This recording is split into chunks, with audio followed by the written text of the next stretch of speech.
ny mofinaina anio atolotry ny FJKM Ambohijanaka Karafitiavana.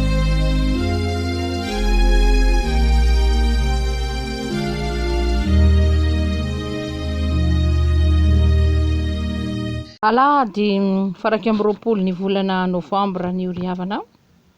Faly miarabantsika rehetra amin'ny anaran'ny tompondray natratra izany andron'ny tompo izany. Izay natokantsika tokoa atserovana izany tompo mpamonjy antsika izany.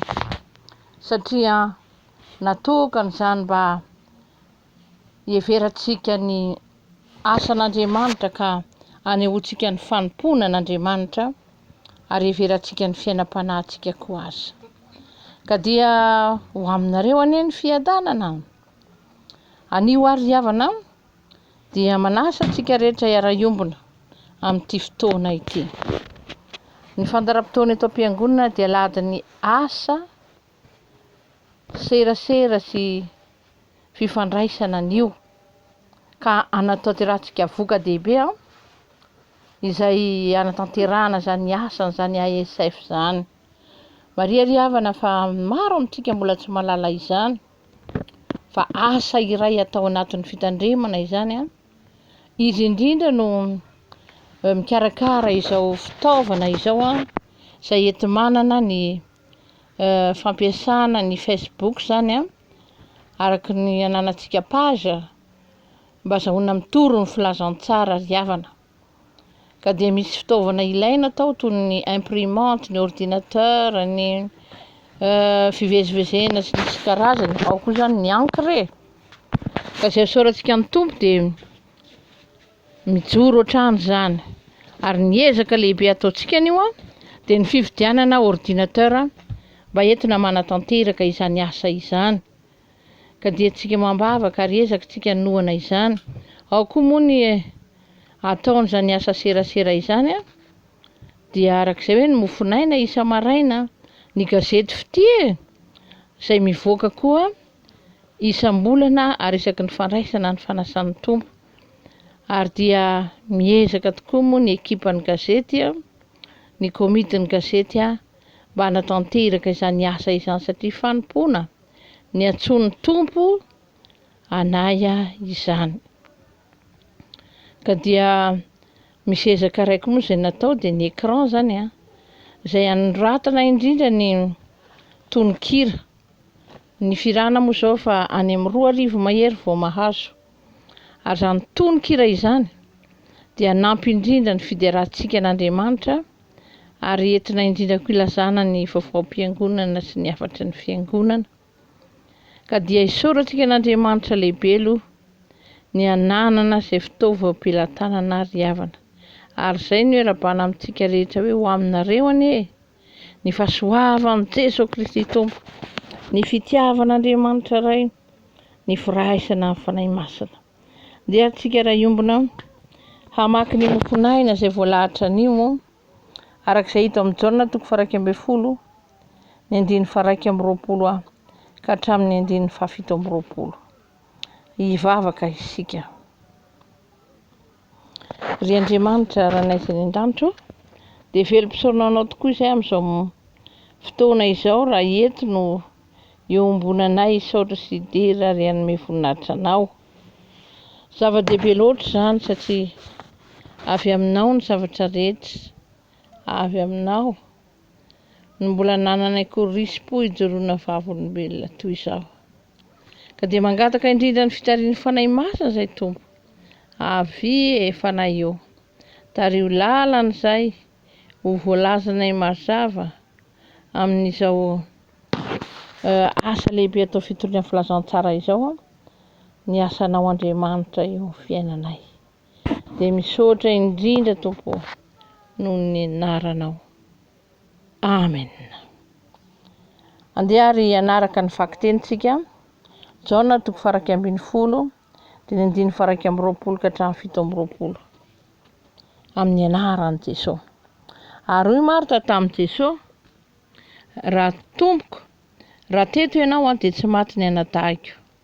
Nefa fantatro fa na dia ankehitriny aza na inona no angatanareo amin'ny anarany dia omen'Andriamanitra anao. hoy Maria taminy fantatro ihany fa hitsangana izy amin'ny fitsanganany maty amin'ny andro farany. Dia hoy Jesosy taminy, izao ny fananganany ny maty sy ny fiainana. Izay minoana dia maty aza dia ho velona indray.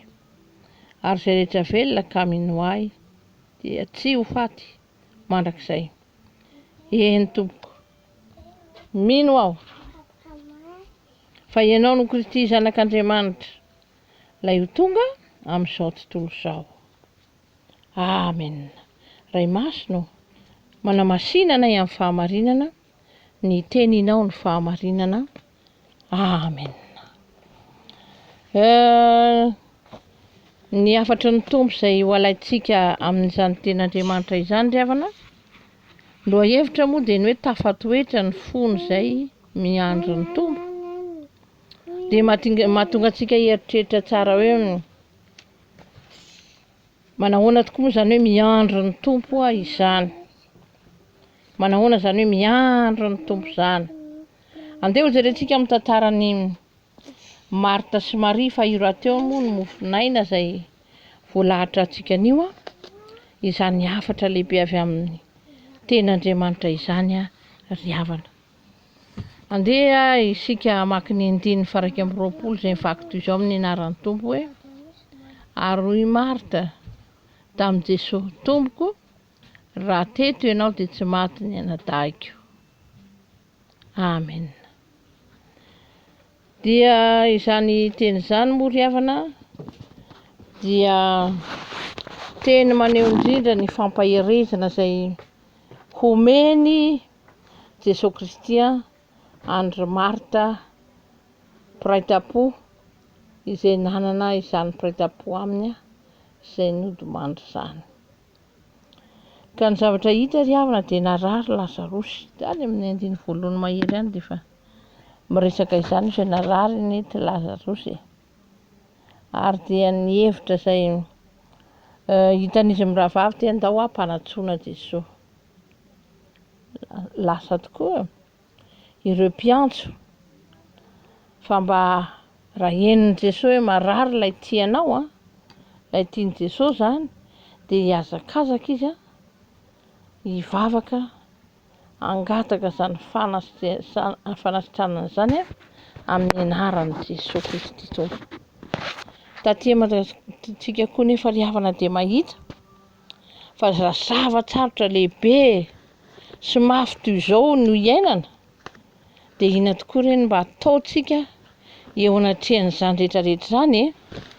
Inona no ataonao ry havana? Eto dia i Marta ry havana dia niteny tamin'i Jesosy izy fa raha teto ianao dia tsy maty ny anadahiko. Ka ny fisian'i Jesosy zany dia miteraka inona moa ry havana? Noho izay dia izao no resantsika lohahevitra telo hoe raha eo Jesosy dia misy ny fanasitranana. Raha eo Jesosy dia misy ny fahavelomana. Ary raha eo Jesosy dia misy koa ny fitsangana ny tenany maty fa ho resy izany fahavalo izany. Andeha ry havana narahantsika an'izany indrindra dia angatakatsika mba hieritreritra tsara izao ten'Andriamanitra izao, mangataka anao ry havana. Eo anatrehan'ny aretina raha izay misy izay miahatra amintsika na ao anatin'ny tokantrano na any amin'ny hopitaly na amin'ireo mpiara-mianatra, mpiara-miasa ireo, dia inona reny mba zavatra ataonao e? Eto ry havana dia isika mihitsy no irahana mba hitodododo hitady an'i Jesosy. Ary rehefa hita Jesosy dia inona ny zavatra mba hambaranao na hitokisanao amin'izany fahitanan'i Jesosy zany.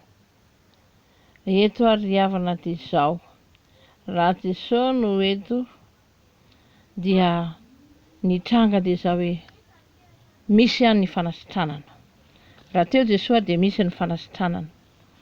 Ny zavatra hita mantsy eto anatin'ity tantara ity dia maty ny anadahan'i Marta sy Maria dia Lazarosy zany, na dia efa naniraka olona hoany any izy ireo dia tsy nahatratra zany ary tsy vita ilay fanasitranana zany.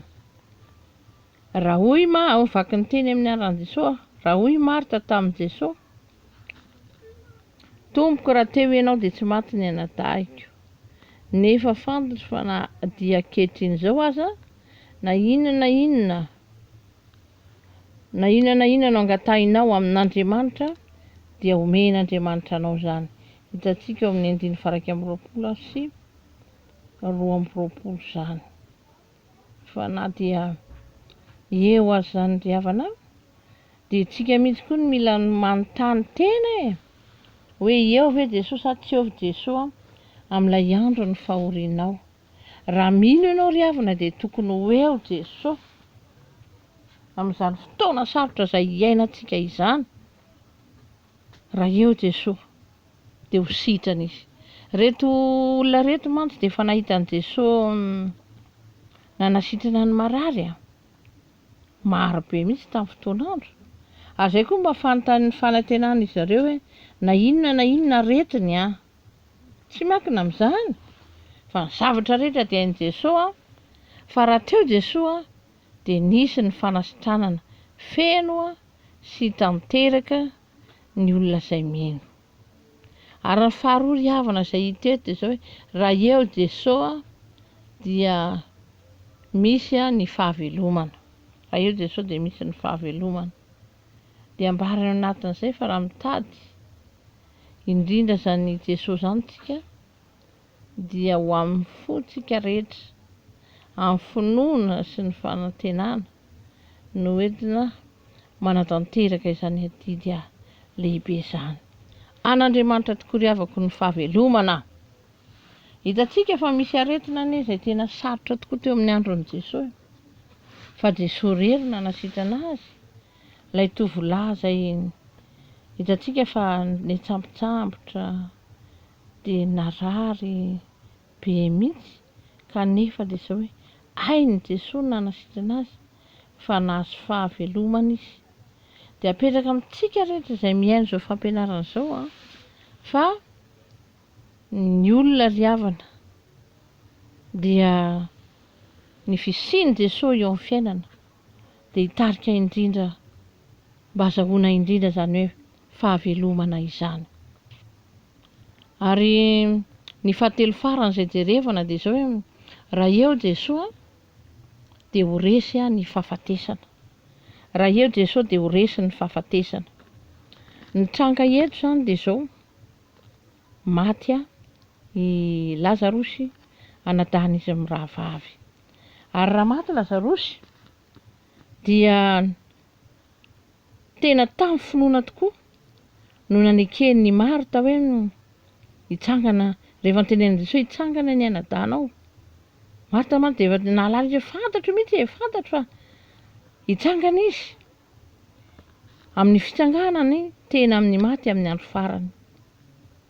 Jesosy manambara ny tenany fa izy no fananganana ny maty sy fiainana. Ary izay mino azy na dia maty aza dia velona indray. Tena finoana hananan'izay miandry an'i Jesosy amin'ny fahafatesana izay mety mitranga izany fitsangana ny tenany maty izany. Fa izay ry havana no maha-Kristy azy. Ilay Kristy voaositra, zanak'Andriamanitra ho mpamonjy, ilay ambarany eto fa izy ilay tonga eto amin'izao tontolo izao.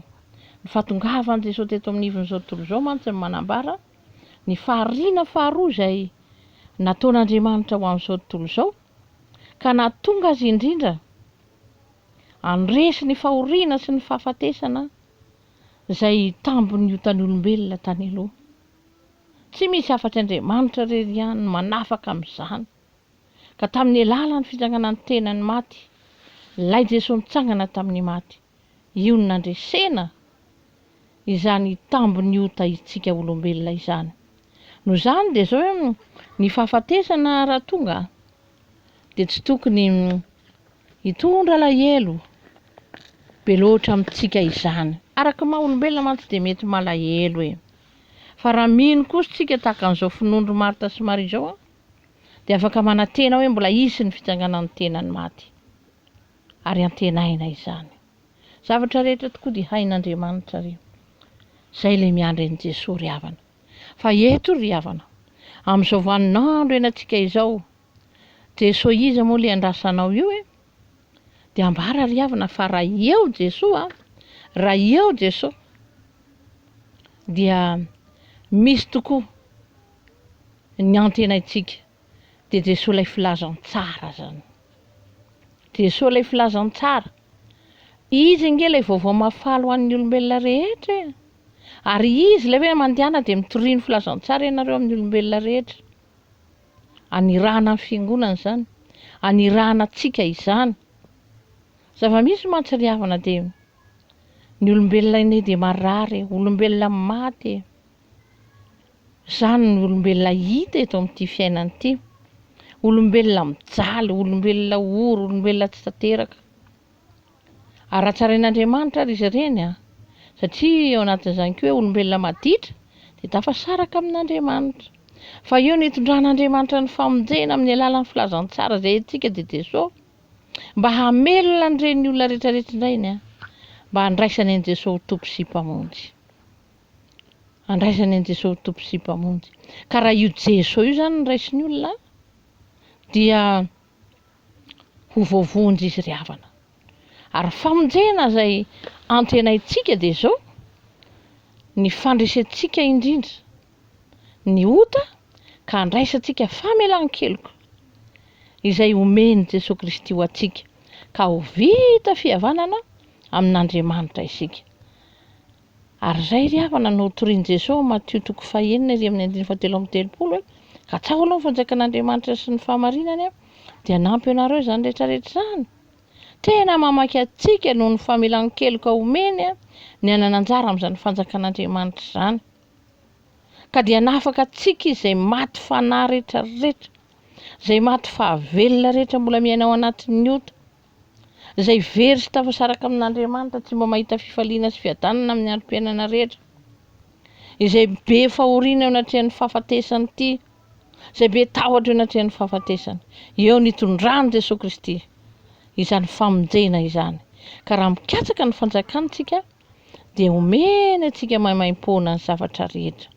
Noho izany ry havana ny tena mamaky antsika dia izao hoe izany fahavelomana ao amin'ny Kristy izany. Ka raha eo amin'ny fiainantsika ary Jesosy dia misy ny fanasitranana ara-panahy ry havana. Aza varintsika hoe nofonofo fa tsy andro ny fahagagana intsony izao hoe. Fa andro ny tena hanomezan'Andriamanitra antsika ny fanasitranana amin'ny areti-panahy rehetrarehetra izay manjo antsika. Ka amin'izay fotoan'izay ny adi-panasy ny alahelontsika dia miova fifaliana. Ao amin'ny tompo mandrakarivotsika ka mahita an'izany fiadanana, fifaliana, fandresena izany. Raha eo Jesosy. Ary raha eo koa Jesosy ry havana dia tena misy ny fahavelomana. Fa tsy ilay fahavelomana hoe ho sitrany, ho velona ara-bakiteny izay no irintsika. Fa ilay fahavelomana tena nanantsika fanantenana mihitsy hoe ay Jesosy ny teo dia mamelona azy tsy manome anjara ao amin'ny tranon'ny Andriamanitra ka mampandroso azy mba nananjara ao. Ary amin'izay fotoana izay dia velona ao amin'ny tompo. Ary na maty aza koa dia mbola maty ao amin'ny tompo, ka dia zava-dehibe ny ananana izany toko sy fampanantenana izany. Ary raha eo Jesosy ary dia rehefa tonga amintsika ny fahafatesana na an'ny olona ray ao an-trano izany na an'ny havana na ny fianakaviana na ho an'ny namana na ho an'ny tena, dia mba hananantsika fihononana, hananantsika finoana matotra, izany ny zava-dehibe. Ka dia hitsangana isika amin'ny andro farany fa vita tokoa ny fihavanantsika amin'ny tompo. Ndeha torio ary, ndeha torio izany filazany tsara izany mba ho fantatry ny olona rehetra.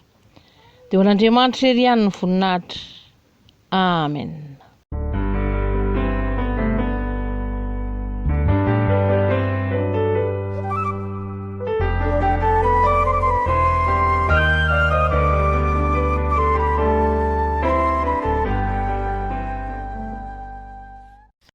Hivavaka isika. Ry Andriamanitra raha naizay ny an-danitra dia Misaotra indrindranao zay. Raha afaka nandre ny teninao tamin'ity andro an'io ity. Ny teninao izay mamelona anay tokoa izany. Ka lalànay indrindra Tompo. Ny fisianao eo amin'ny fiainanay. Indraindray dia toa adinonay izany. Indraindray dia tsy mikatsaka izany loatra fa ny fiainany hita maso ihany. Izany ny anay no mamaky anay. Ary indraindray indrindra Tompo. Dia adinonay izay tena hoe anahoana ny mandrakisainay.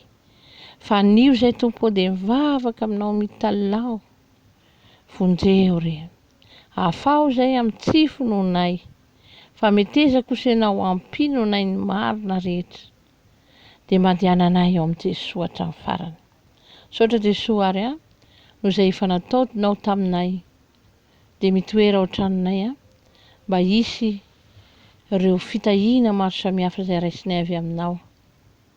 Misaotra indrindra Tompo. Dia amin'ny anaran'i Jesosy ary no angatahanay izany vavaka izany. Ary sitraka indrindra ny manakambana izany amin'ilay vavaka izay nampianaran'ny Tompo manao hoe Raha izay ny lanitra, ho amasina ny anaranao, ho tonga ny fanjakanao, atao any sitraponao, etsy an-tany ny lanitra, mioanay mihitsy ny sazo aminay, ary mandelany elikay, tahaka ny amelana izay reka taminay, ary aza mitondranay amin'ny fakapana, fa manafahany amin'ny ratsy, manao fanjakana sy ny hery, ary amin'ny voninahitra mandrakizay. Amen. Dia misaotra ny Tompo ary tsika noho izany vaovao mahafaly rehentsika teo indray. Ka andehantsika iombona amin'ny famaranana izao fotoana izao. Asanatra ho anao ny saotra ny tera ny laza. Ny haja sy ny voninahitra mandrakizay. Ry Tompo tsara indrindra. Dia ny fanahy masina no hitaritalinay mandrakariva. Aizanay mandray ny sitraka ao Andriamanitra ary anekena izany.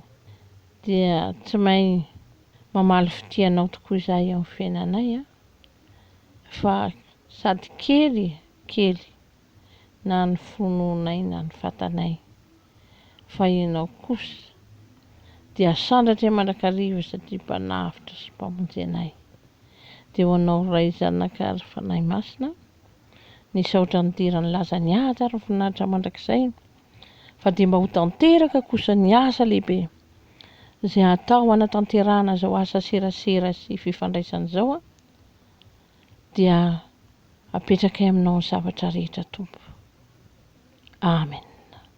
Dia misaotra ny Tompontsika tanteraka ity fotoana ity ary dia atolontsika ho an'Andriamanitra tokoa ny voninahitra ry havana.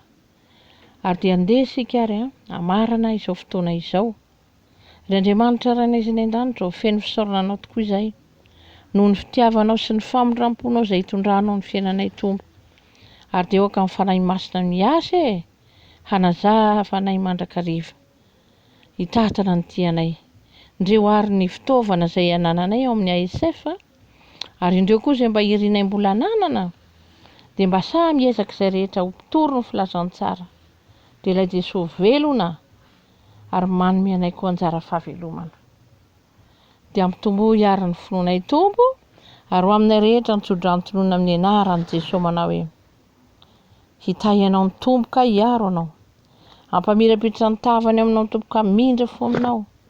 Ary hananitra ny tavany aminao ny Tompo ka hanome anao ny fiadanana. Mandehana ary amin'izao herinao izao dia manompo ny Tompo amin'ny fifaliany ho an'Andriamanitra irery ihany ny voninahitra. Amin'ny anaran'ny Ray sy ny Zanaka ary ny Fanahy Masina. Amen.